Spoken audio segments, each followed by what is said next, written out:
Время 09:39.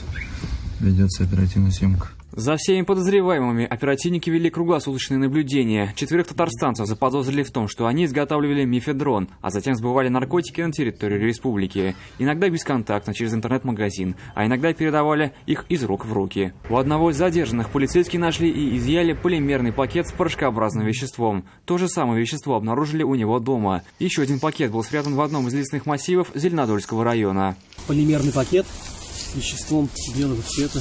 Всего, согласно экспертизе, полицейские изъяли 4 килограмма мефедрона.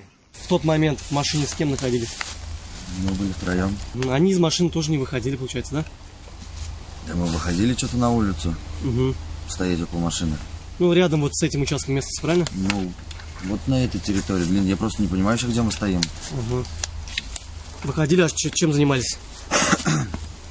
Ну, с какой целью приехали вот в лесопосадку? После дождя думали, грибы есть. В пользу версии о том, что задержанные производили синтетические наркотики, говорит результат обыска арендованного ими гаража. Там оперативники обнаружили и изъяли прекурсоры в канистрах и оборудование, предназначенное для изготовления наркотических средств. 2 задержанных от дачи показаний отказались. 2 свою вину признали, рассказав, что изготовленные наркотики оставляли в тайниках в пригородах Казани. Айрат Назипов, вызов 112.